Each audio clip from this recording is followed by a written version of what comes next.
First of all, it's great to be here, so thanks for having me. A cannabinoid is a fancy word for a molecule that grows in the cannabis plant. When cannabis grows, there's over 140 of these cannabinoids. They're all medicinal. They have medicinal benefits in the body. The most popular cannabinoid, CBD. Everybody, is starting to hear about CBD, like you said. So, of course, naturally, people want to know what it is. Does it get you high? Because it comes from cannabis, it must get you high. What is the benefit of it? So, cannabinoids, just a fancy word for the molecules in the plant that impact the body on positive ways.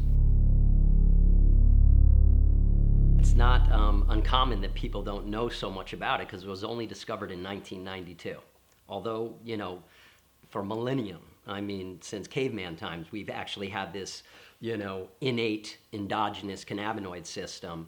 It wasn't really until 1992 that scientists started discovering it and the important roles that it played in the body, and they're still, studying it on a daily basis to figure out the role of the endocannabinoid system in regulating your entire body. We have two receptors that have been discovered so far. They're called CB1 and CB2 receptors. CB1 receptors are predominantly found in the brain and the spinal cord. CB2 receptors in the peripheral nervous system and organs. The cannabinoids, some of them interact just like a lock and key. They'll fit into the receptor and produce, positive benefits in the body. Others interact indirectly to sometimes prevent enzymes from being excreted that would prevent the body from utilizing and assimilating these cannabinoids when somebody ingests it. So it's really the CB1 and the CB2 receptors that benefit when they are exposed to cannabinoids that come from plants, and they're sometimes referred to as phytocannabinoids because they're plant-based. It really floored scientists when they started finding out that the endocannabinoid system regulates pretty much every other system in your body, your limbic system, your endocrine system, right? Your peripheral and central nervous system, your sympathetic and parasympathetic nervous system. And they're like, this is truly the system, to use your word again, that tries to drive homeostasis in the body. Before on tape, somebody said, hey, we're not going to make any medical claims.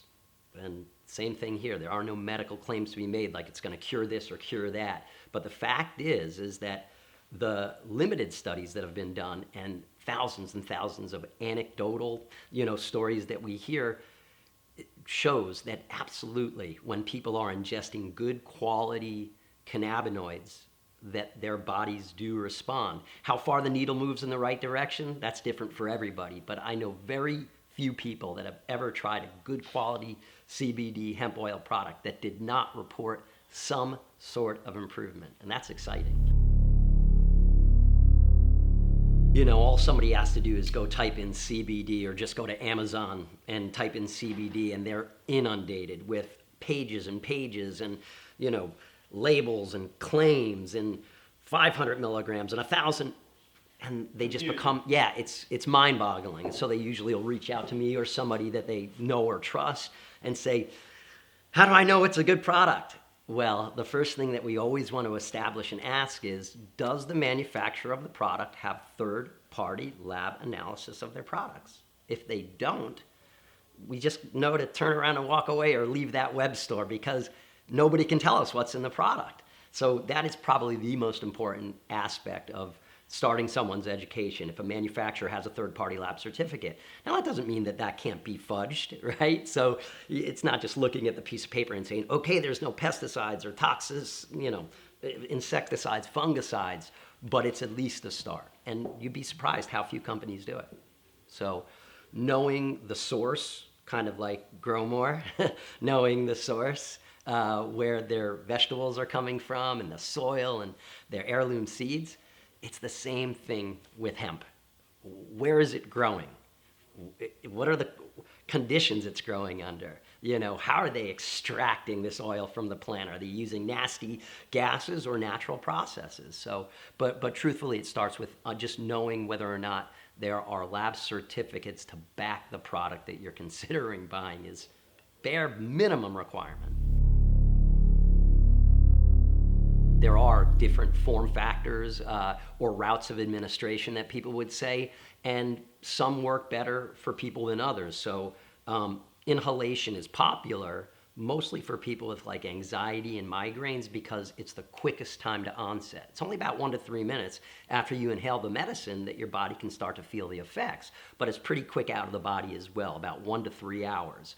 Next, sublingual tincture under the tongue, like what you're doing, takes about 15 to 25 minutes into the bloodstream, and then you get about 3 to 6 hours of potential activity. So we always tell people if you're going to do a sublingual, do at least 2 to 3 servings a day so you can get coverage throughout the day.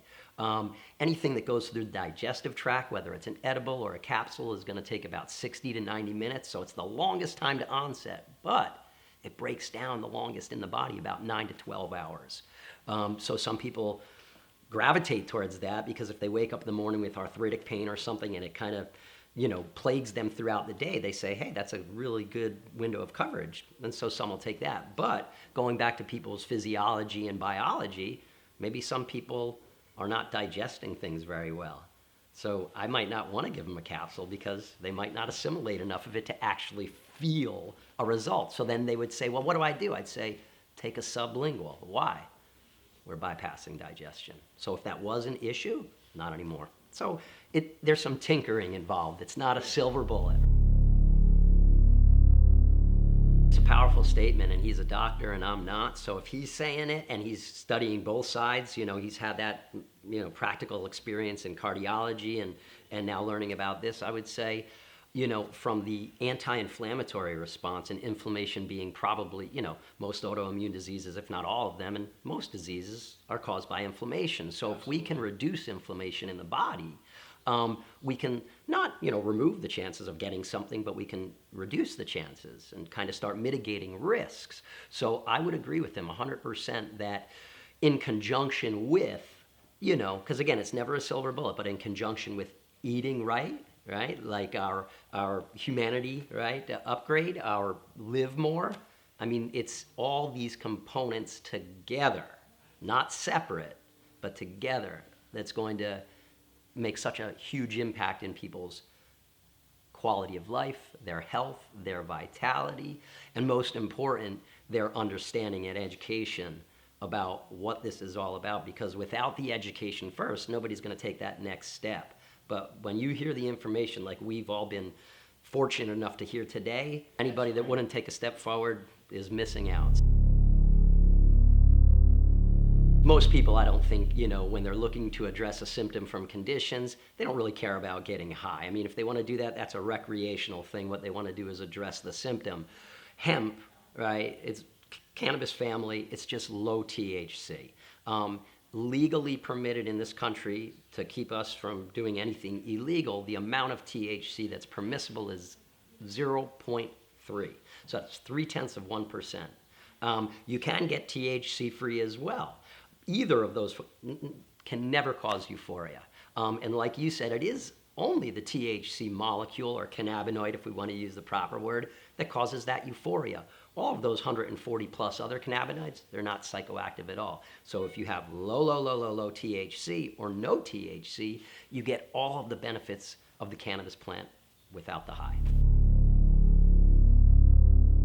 It's all about knowledge and seeking. It's the way that I got into it. I had a personal experience with CBD. It completely changed my life. My spinal stenosis, herniated bulging disc, those symptoms for me was a role reversal. And then I said, what the heck did I just take? And I've been on this evolutionary journey for 3.5 years, and I'm learning something new every week. So somebody that's been, looking at this almost on a daily basis for 3.5 years is learning something new every week.